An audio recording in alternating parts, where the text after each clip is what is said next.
മീന ചേച്ചി, ഓ എന്നെ കാണുമ്പോ എന്തിന്റെ എണ്ണം? ഇന്നലെ വരെ ഒരു കുഴപ്പമില്ലായിരുന്നു രാജി. ഇന്നലെ അതെന്ത് വൈകുന്നേരം ആയപ്പം തൊട്ടേ കുഞ്ഞു നിന്ന് തൂക്കുമ്പോഴും ഇങ്ങനെ നടക്കുമ്പോഴും കിടക്കുമ്പോഴും പോകുമ്പോഴേ വയറ്റിന്റെ ഇവിടെ ഇവിടെ ഇന്നലെ വരെ ഞങ്ങൾക്ക് എണ്ണമില്ല. ആ ന്യൂസ് കണ്ടപ്പോ തൊട്ട് ഞങ്ങൾക്ക് എണ്ണക്കൂടെ ചേച്ചി. ന്യൂസ് കണ്ടതല്ലേ. എനിക്ക് ഇങ്ങനെ എന്റെ ഓപ്പറേഷൻ കഴിഞ്ഞിട്ട് 7 വർഷമായിരുന്നു. എനിക്ക് സത്യമായിട്ടും വേദന ഉണ്ട് രാജി. ഞാൻ കള്ളം അത് കണ്ടതിന് ശേഷം കൊണ്ട് എനിക്കത് മറ്റത് ഞാൻ മൈൻഡ് ചെയ്യൂലായിരുന്നു.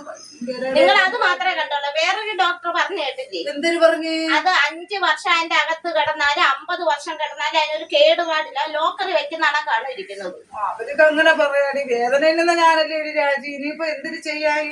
അതിന്റെ അകത്ത് വല്ല സിസ്റ്റേഴ്സ് എല്ലാം ചെറുത് വല്ലതും കാണുമായിരിക്കും ചേച്ചി. കത്രികയാണ് രാജി. സിസ്റ്റേഴ്സ് അതാണ് ചേച്ചി കിടക്കുന്നത്. എന്തായാലും ഇത് എടുക്കാൻ ഇനിയിപ്പോ എന്ത്? ഞാൻ ഇനി ഒരു കാര്യം പറഞ്ഞു. നിങ്ങളുടെ ഈ വേദന മാറണമെങ്കിൽ നിങ്ങൾക്ക് ഇതിന്റെ വികൃതി തുടങ്ങി. നിങ്ങൾ കൊണ്ട് സ്കാൻ ചെയ്ത് നോക്കാൻ.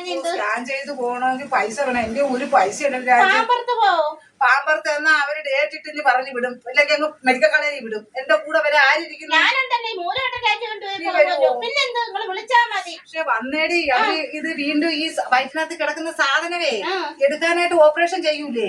ആ ഓപ്പറേഷൻ ചെയ്യുമ്പോ പിന്നെ വല്ല സാധനം ചേച്ചി പേടിക്കണ്ട. ഈ രാജ്യം മൂലവട്ടന്റെ അത് ഈ മൂലവട്ടം രാജ്യമാണ് ഇനി നിങ്ങളുടെ കൂടെ. പക്ഷെ ആദ്യത്തെ ഓപ്പറേഷന് ഞാൻ ഇല്ലാത്തോണ്ടാണേ സംഭവം നടന്നത്.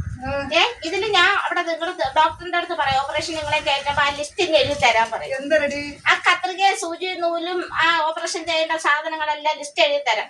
ഞാൻ അതെല്ലാം മേടിച്ച് അതിന്റെ ഫോട്ടോസ്റ്റാറ്റ് എടുത്ത് വെക്കും. എടുത്ത് വെച്ചിട്ട് അത് കൊടുക്കും. നിങ്ങളുടെ ഓപ്പറേഷൻ കഴിയുമ്പോ ആ സാധനങ്ങളെല്ലാം തിരിച്ചുണ്ടോന്ന് ആ ലിസ്റ്റ് മേടിച്ച് ഞാൻ നോക്കിയിട്ട് നിങ്ങളെ എന്റെ വീട്ടിൽ കൊണ്ടുപോകും. ഒന്നും പോകൂല. ഞാൻ കൂടെ ഉണ്ട്. നിങ്ങളെ വീട്ടിൽ സേഫ് ആയിട്ട് കൊണ്ടെത്തിക്കും. ഓ മതി.